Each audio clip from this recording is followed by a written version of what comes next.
Hi guys! This is going to start off my pre-surgery vlog. I'm so excited. This is going to be, today is Sunday. I leave on Tuesday and my surgery's on Thursday. So it's kind of going to be all over the place, but I wanted to show you guys kind of like a basis of what I'm packing. So obviously just like 99% cozy clothes because I'm just going to be like rotting in the bed on the couch at the Airbnb recovering. So I have my button-up PJs. These are my all-time favorite. I'll link them. They're from Amazon. I've had these since my last surgery. If you guys remember my tummy tuck like 5 years ago, I had these. They are so comfortable. They're so loose and like comfortable. The pants are amazing. So these are my faves.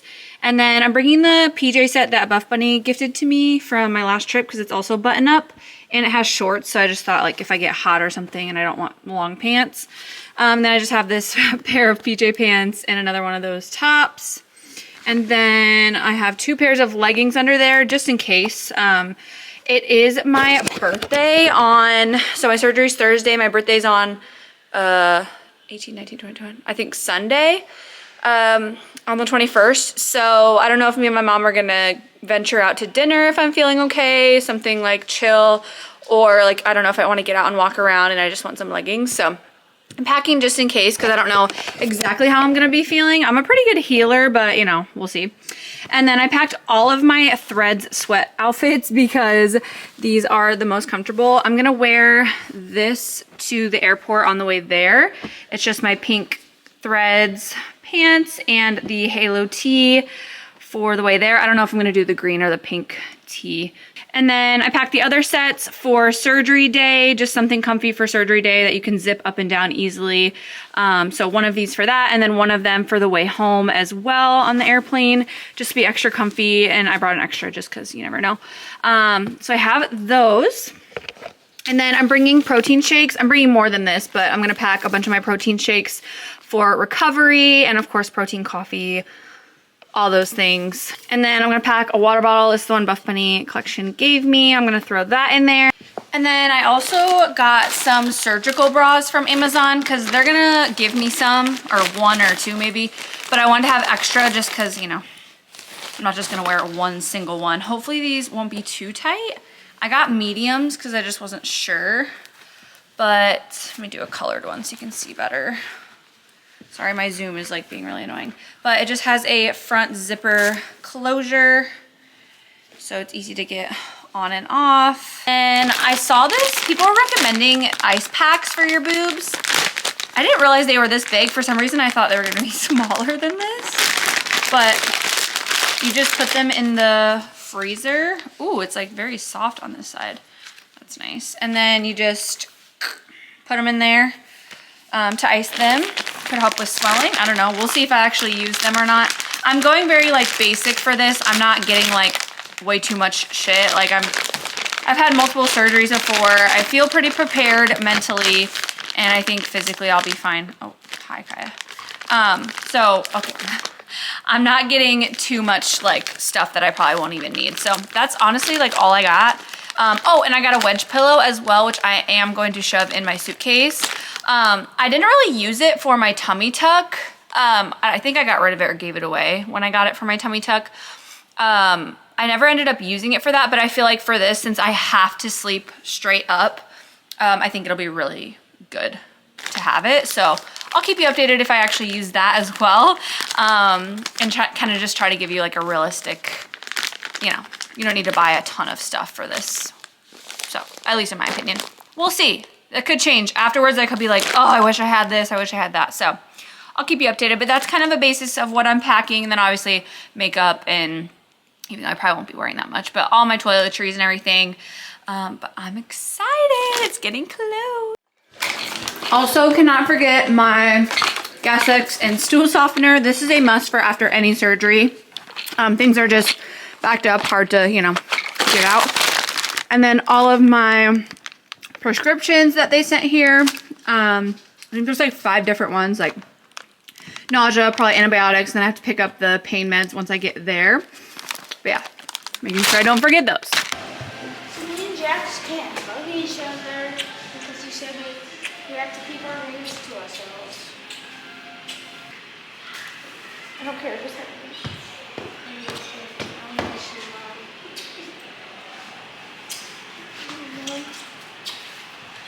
Saying goodbye to the boys. I'm not gonna see them. I'm leaving today. I'm so sad.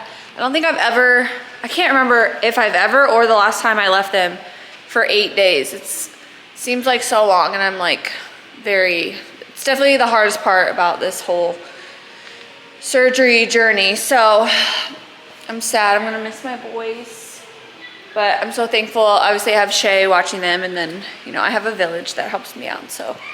Getting ready to put Braxy down for his nap, and this is the last time I'm gonna be able to lift him like this and put him down for his nap. 2, 3, push. Good. All right, guys, we just got to Seattle. We just got to our Airbnb. It's so cute. It's literally like a bottom level of a house. So we have washer and dryer, we have kitchen table, random air hockey, we have the couches and the TV. This is where I'm gonna be laid up like literally probably the whole time. And then we have the kitchen, super nice. Fridge, table. We have our room, it has 2 beds in here, a little chair, and then the bathroom.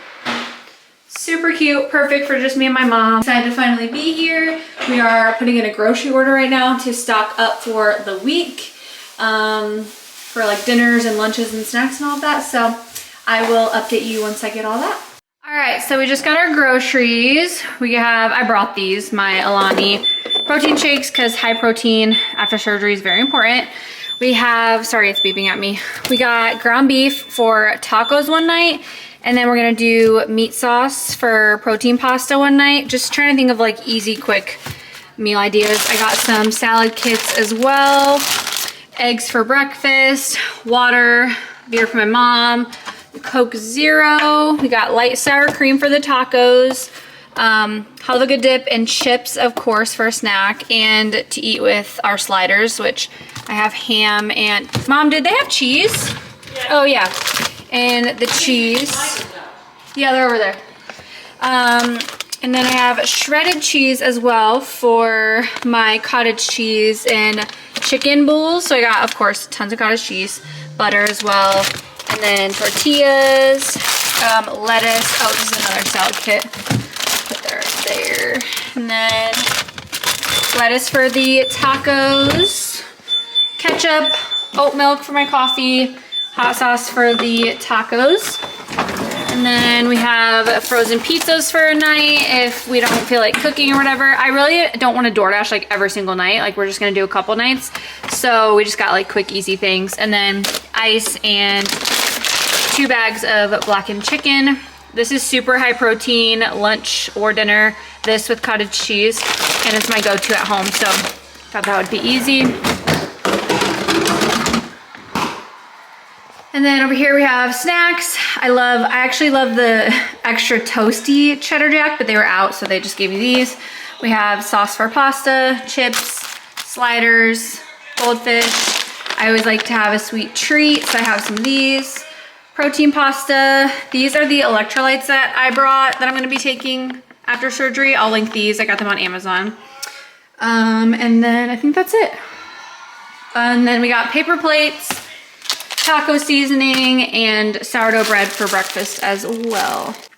All right, guys, we are going to my pre-op appointment. Thankfully, our Airbnb is like literally 5 minutes away, so I will keep you updated. I have to film on my phone, so I'll probably just like set my camera up somewhere in there while I'm like talking to Dr. Dry, so I will keep you updated. Yeah, and then when you go in, Let's do some sizing. Yay. Yeah, we're gonna size it right before he... Okay, so this is a 285. Oh, it's so squishy.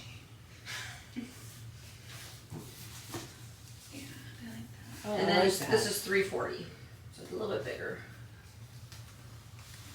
You have to go up about 100 cc's to make a big difference. So I like this one, honestly, I think. You really can't tell a whole lot, can you? This is Well, that's what I'm saying. I'd 340. rather it be a little bit bigger than too small. Well, but like Most obviously people don't say say that too too. big. Yeah. But you know what I mean? Turn to the other side. Now turn to the other side. Maybe Oh, yeah, like there this. is a difference. It's a little different. So probably not any bigger then. Not big. No, Okay. no, probably not. Try it just to see what the bigger. I don't agree with the bigger either, but wow, I don't know. Do you want to try? Actually, I think I like this. Maybe try I just don't want to look top heavy. I don't think this is too much. No. I just don't want to look like top heavy. You know what I mean? And I They think both look pretty much the same to me, just a little bit of a difference, really.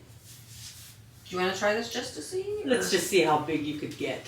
I mean, they come much bigger. as she just said, don't go too No, I big. don't want her to bigger get than big, that. but I just want to see the difference. That's Oh too yeah, big. that's too big. Yeah. Oh, Yeah. perfect. There we go. There we Yeah, go. there you go.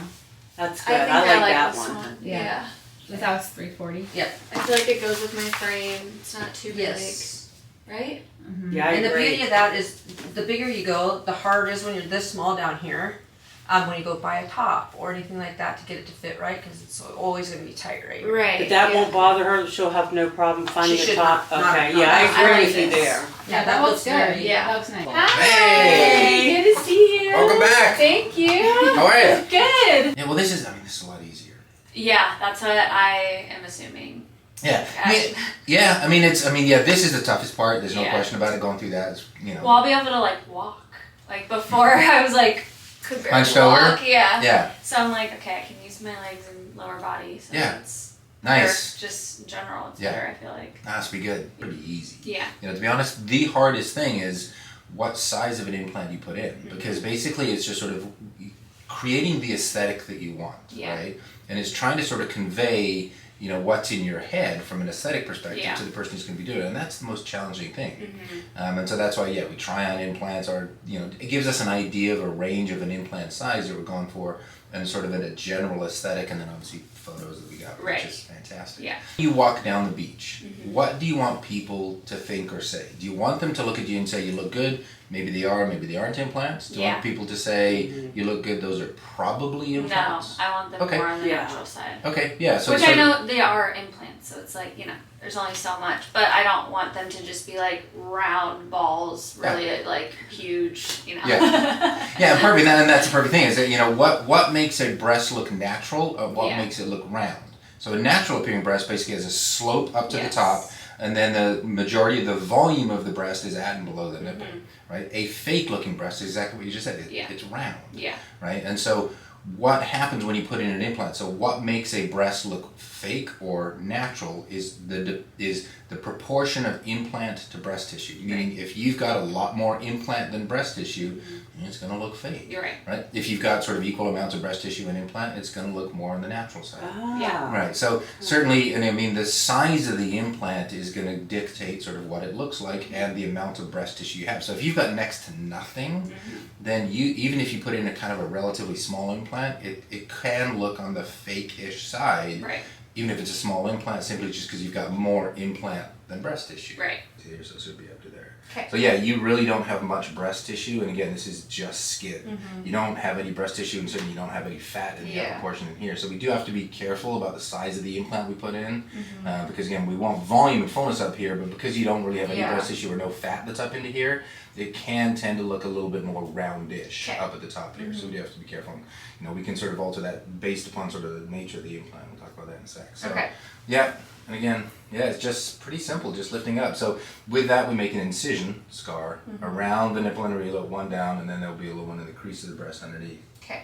Just to lift that up and fill it up. But essentially, you're kind of normal. It's sort of deflated. You have a little bit of loose skin. And for you, it's your breasts aren't way down here, so we don't need to lift them up a tremendous amount.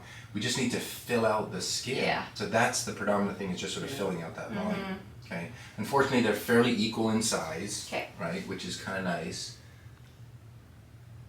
Yeah, this breast does look like, so everybody's breasts, their crease underneath their breast, basically sort of where they're attached to their chest, sometimes they're at different levels, and you can see this breast is a little bit higher, simply because you see this breast actually starts on your chest there, this one starts there. Right, right, which most people don't notice until you point it out. And so what that indicates is that basically the creases underneath your breast, or the shelves upon which your breast sits, this one is here, this one is here. We don't change that. Sometimes if you put in too big of an implant, that means that the implant then is going to sit on this shelf higher, so that it's going to be fuller and higher up here. Yours is such a minimal discrepancy, so it should be fine. Okay. Yep. Nice. Now, you mentioned the internal bra of that mesh. So I would say that it really sort of depends upon the quality of the skin and the quality of the tissue that you have here. And again, your skin is fairly stretched out. It's thin. You don't have a lot of strength there. So it's in most circumstances, sort of a 50-50 thing. And I think that, no, you're good. Yeah. So for mesh, sort of the purpose of the mesh is basically to put it in there as a sling on the bottom to help hold up the implant. And I think for the large part, if the skin quality, tissue quality is not great, then it's beneficial to do it because that mesh is holding the implant in place while your body heals, and it's not putting stress and strain on the skin and the tissue to hold it up into place. Okay. Again, you don't have a lot of tissue, your skin quality is not that great, so we'll probably use mesh. Okay. And again, the mesh is just a temporary thing. So the mesh will dissolve, your body basically degrades it, but it replaces it with your own tissue, which is great. So it holds it up in place for as long as it needs to for your body to heal. Okay. Essentially. Wow. So how long is that? Like a year, 2 years? So it's a good question. So it depends upon the type of the mesh that you put in. And so in a situation such as yours, I mean, the mesh that we're putting in probably is going to stick around for about 8 to 10 months. And then it's going to start to dissolve. There are meshes that do last for a little bit longer than that, but you don't need that. I generally use those longer lasting meshes for people who have had implants and recurrent stretched out, bottomed out problems like that. But when you put it in for the first time, again, you just need it to support it, to allow your tissue to heal. Okay. And again, fortunately, you're not wanting to be huge, so there's not a tremendous amount of strain and stress and tension and stress being put on that tissue. Okay. So I think, most likely you'll use it just as sort of as a little reinforcement. Okay. Sounds good. Yeah, which is good. Okay. How long do implants last? Like, will she have to get them redone? Like, I don't know anything about that. Yeah, I mean that's a great question. So the short answer to that is we don't know, right? Because, the implants that we're going to use, we're going to put in the Motiva implants for you, which basically sort of the 5th generation implants, latest and greatest kind of things. The reason we can say we don't really know is we haven't been using these implants for 50 years, right? They've only been used in the world for about 14 years, right? So they have not, because we haven't used them for 50 years, we can't say that these implants will last on average 20 years because these implants haven't been used for 20 years. What we can say is that the two general reasons that implants need to be changed because of an implant problem are either one, implant leak or rupture. Yeah.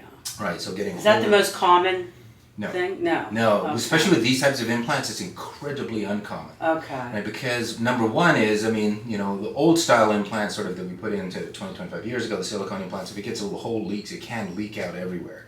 These implants can't do that. They're essentially like Jell-O. I've seen a video of it. It just kind of like... But you can cut it in half and it won't go anywhere, right? So it can't, for all intents and purposes, leak. Like what we standard assume, like leak. If you put you have a bucket of water, you poke a hole in it, that water will leak out. That can't happen with these implants, right? Which is great. So no, it's incredibly uncommon for that to occur. But if for some reason, say down the road, you get an MRI and it showed that there was a hole in the implant or something like that, then we'd want to change it. But again, the statistical chance of that happening is extraordinarily low. Number 2 is capsular contracture. That's the second reason that most people need the implant changed. So capsular contracture is basically when we put an implant inside your body, your brain knows that it wasn't born with that implant in there, and it forms a scar tissue around it or a capsule around it. That capsule usually sits there, does absolutely nothing, but in some people, for some reason, it starts to squeeze down around the implant and forms this rock-hard bowling ball in your chest. That's called a capsular contracture. Now, the statistical chance of that happening with most implants, or what we call the 4th generation implants, is anywhere from sort of 6 to 12%. Oh, okay. Right. However, the Motiva implants, the statistical chance of that happening is 0.9%. So a lot less. Yeah, which is great. So, if neither of those two things occur and you don't come back 15 years from now saying I want bigger, smaller implants, then they can last a long time. So you don't need to change them every 10, 15 years, whatever. So you don't need to change them unless there's a problem. Okay. The type of the implants, because the Motiva implants, which are sort of great implants, there's what we call round implants and there's ergonomics implants. Yes. So which one you use sort of depends upon the aesthetic result that you're going for. Now it sounds like, again, you want more of a natural-ish. You don't want a natural result because you've got natural now. Right. You don't want that. So you want natural-ish with an Yes. implant in place, Yes. right? So you want some of that volume up the top here, but you don't want to look too fake. Right. In situations like that, the so-called ergonomics implant is a good way to go. Simply just because, it does give you some of that volume here, but when you stand up, it's going to, some of that volume is going to sort of settle down like a normal natural breast. Yeah. And not be as round up at the top. Right. Now, in reality, to be honest, if you put in, a round on one side and ergonomics on the other side, you're not going to notice that much of a difference given the size of the implant that you're going. Bigger size implant, sure. The size of the implant's not going to notice that much of a difference. Okay. But I think, ergonomics implants, certainly for you, it would probably be a good way to go, I think. Okay. When you get in there, do you decide like if you need to tweak something? Yep, Is that exactly? So Yeah. basically, the actual technique, what I always do is basically, lift up the implants, make the space for the implants, and then basically put in temporary size implants, and then sit you up, and then we look to say, do you look like the pictures? That you okay? sent? So Yeah, I think I saw videos. Of that. It makes it so much easier. Yeah. Because again, usually even if you try on an implant, when you try on an implant on the outside of your chest and a bra, it's going to look different than when we put it on the inside of the Right. skin, underneath Yeah. the breast tissue, underneath the For muscle. sure. Yeah. So it's going to look a little different. So sometimes, we do need to alter the size, but with the understanding of the aesthetic that you're going for.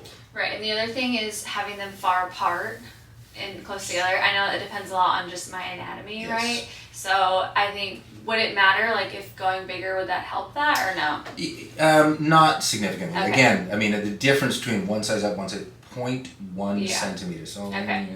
not so much. Okay. So how far apart they are is dependent upon a couple different factors. Number one, the size of the implant. Yeah, obviously if you put in a 650cc implant, it's going to be a lot closer than a 350cc Right. implant. So the size of the implant.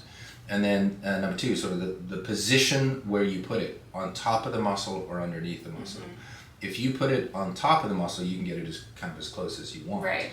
Putting it underneath the muscle is attached to your sternum in the center here. We don't detach that attachment there.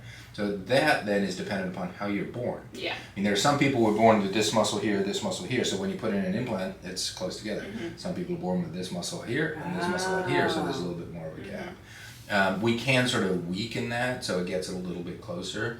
It's sort of dependent upon kind of how you're born. And I would advocate putting the implants underneath the muscle. Yeah, that's what I was thinking. Of course, they're going to be closer together than they are now. Right. I'll take that. Right here, because again, sort of make sure that we're on the same page. So, obviously, what you just said, what you're wearing will influence the aesthetic in terms of the appearance. Obviously, something tighter is going to push them closer together, push them further up. Something a little bit looser is going to give you more of an appearance.